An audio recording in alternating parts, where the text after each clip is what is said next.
கர்த்தருக்குள் பிரியமான தேவனுடைய பிள்ளைகளே, ஆண்டவரும் உலக ரட்சகருமாகிய இயேசு கிறிஸ்துவின் நாமத்தினாலே இந்த கால வேளையில் இருதயத்தின் ஆழத்திலிருந்து உங்களுக்கு நல்வாழ்த்துக்கள். சங்கீதங்களின் புஸ்தகம் 102 17வது வசனத்தை வாசித்து இந்த நாளுக்காக நாம் ஜெபிப்போம். திக்கற்றவர்களுடைய ஜெபத்தை அலட்சியம் பண்ணாமல் அவர்கள் விண்ணப்பத்தை அங்கீகரிப்பார். 2024 வருடங்களுக்கு முன்பதாக ஆண்டவராக இயேசு கிறிஸ்து மனிதனாக இந்த உலகத்தில் பிறந்து அவர் ஊழியங்களை செய்தார். அவருடைய ஊழியங்களை நாம் கவனிப்போமானால் சுவிசேஷ புஸ்தகங்களாகிய மத்தேயு, மார்க்கு, லூக்கா, யோவான் இந்த புஸ்தகங்களில் நாம் வாசிப்போமானால் திக்கற்றவர்களை தேடி தேடி போனார். ஆதரவற்றவர்களை தேடி தேடி போனார். கண்ணீரில், கவலையில், வருத்தத்தில், வேதனையில் வியாதிப்பட்டு போயிருக்கிறதான ஜனங்களை தேடி தேடி போய் ஆண்டவராக இயேசு கிறிஸ்து அவர்களுக்கு அற்புதத்தை செய்தார், சுகத்தை கொடுத்தார், அவர்களுக்கு விடுதலையை கொடுத்தார். திக்கற்றவர்களின் தெய்வம் அவர். திக்கற்றவர்களுடைய ஜெபத்தை அவர் ஒருபோதும் அசட்டை பண்ணுகிற தேவன் அல்ல. திக்கற்றவர்களுடைய தேவன் அவர். திக்கற்றவர்களுடைய ஜெபத்தை ஒருபோதும் அவர் அலட்சியம் பண்ணுகிற தேவன் அல்ல.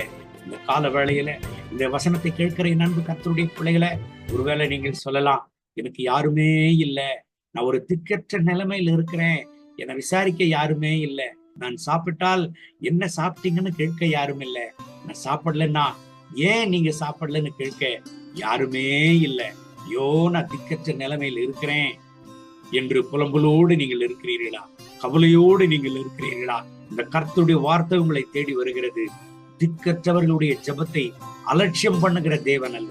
என் அன்பு தேவனுடைய பிள்ளைகளை, ஏதோ ஒரு அற்புதத்திற்காக நீங்கள் கண்ணீரோடு ஜெபித்துக் கொண்டிருக்கலாம். உங்கள் குடும்பத்திற்கு, உங்களுக்கு ஒரு நியாயம் கிடைக்க வேண்டும் என்று நீங்கள் ஜெபித்துக் கொண்டிருக்கலாம். தன்னந்தனிமையா நீங்கள் இருக்கலாம். என்னை விசாரிக்க யாருமே இல்லை, ஒரு திக்கற்ற நிலைமையில் நான் இருக்கிறேனே என்று நீங்கள் அழுது புலம்பி ஆண்டவருடைய திருப்பாதத்தில் ஜெபித்துக் கொண்டிருக்கலாம். தேவனுடைய பிள்ளைகளை, கவலைப்படாதீங்க. உங்கள் ஜெபத்தை ஒருபோதும் அவர் அலட்சியம் பண்ணுகிற தேவன் அல்ல. அவருடைய திருப்பாதத்தில் ஜெபிக்கிற கர்த்தருடைய பிள்ளைகளுடைய சிறையிருப்பை மாற்றுகிற தேவனாக இருக்கிறார். எனக்கு இருக்கிற தேவனுடைய பிள்ளைகளை, சொர்ந்து போகாதீங்க. நீங்க திக்கற்றவர்கள் என்று சொல்லலாம், உங்களை விசாரிக்க யாரும் இல்லாமல் இருக்கலாம். ஆனால் தேவன் உங்களுக்கு இருக்கிறார், ஆண்டவர் உங்களுக்கு இருக்கிறார், ராஜா உங்களுக்கு இருக்கிறார். உங்களை புரிந்து கொள்ள யாருமே இல்லையா? உங்களுக்கு உதவி செய்ய யாருமே இல்லையா? நீங்க தனிமைன்னு சொல்றீங்களா? உங்க பட்சத்தில் அவர் இருக்கிறார், உங்களோடு கூட அவர் இருக்கிறார். உங்கள் கண்ணீர் அவருக்கு தெரியும், உங்க கதறல் அவருக்கு தெரியும். நொறுங்கி போன உங்கள் இருதயத்தை அவர் பார்க்கிற தேவனாக இருக்கிறார். உடைந்த உள்ளத்தோடு நீங்கள் இருக்கிற ஜெபங்களுக்கு அவர் கட்டாயம் பதில் தருவார். உங்கள் ஜெபத்தை அலட்சியம் பண்ணவே மாட்டார். இந்த கர்த்தருடைய வார்த்தையின்படி கர்த்தர் உங்களை ஆசீர்வதித்து இந்த நாள் முழுவதும் நடத்துவாராக. கண்களை மூடி ஜெபிப்போமா? அன்பின் ஆண்டவரே, இந்த கால வேளையில் என்னோடு சேர்ந்து ஜெபித்துக் கொண்டிருக்கிறேன் அன்பு சகோதர சகோதரிகளுக்காக ஜெபிக்கிறேன். இவர்களை கண்ணோக்கி பாரு ஆண்டவரே. திக்கற்றவர்களுடைய ஜெபத்தை அலட்சியம் பண்ணுகிற தேவன் அல்ல நீர். அவர்களுடைய விண்ணப்பத்தை அங்கீகரிக்கிற தேவனாக இருக்கிறீர் ஆண்டவரே. இந்த கால வேளையில கவலையோடு, வருத்தத்தோடு, வேதனையோடு, துன்பத்தோடு, துயரத்தோடு, அண்ணீரோடு ஜெபித்துக் கொண்டிருக்கிற ஒவ்வொரு கர்த்தருடைய பிள்ளைகளுக்காக ஜெபிக்கிறேன். எனக்கு யாருமே இல்லை, என்னை விசாரிக்க யாரும் இல்லை, எனக்கு உதவி செய்ய யாரும் இல்லை என்று அழுது புலம்பி ஜெபித்துக் கொண்டிருக்கிற இந்த கர்த்தருடைய பிள்ளைகளுக்காக ஜெபிக்கிறேன். ஒரு அற்புதத்தை இவர்கள் வாழ்க்கையில நீர் செய்தரலும், ஒரு அதிசயத்தை இவர்கள் வாழ்க்கையில நீர் செய்தரலும்.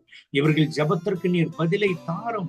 பல நாட்களாக இவர்கள் காத்திருக்கிற ஜெபத்திற்கு நீர் இப்பொழுதே பதிலை தாரும். கர்த்தருடைய மனதிற்கும் வெளிப்படட்டும். இவர்கள் கண்ணீரை துடைத்தரலும். இவர்கள் கதறல் மாறட்டும்.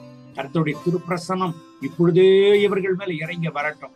இவர்கள் ஜெபங்களுக்கு பதிலை தாரும். மகிமே, கனம், துதி உமக்கே. இயேசுவின் நாமத்தில் கேட்கிறோம் நல்ல பிதாவே. ஆமென். May God bless you. Have a good day.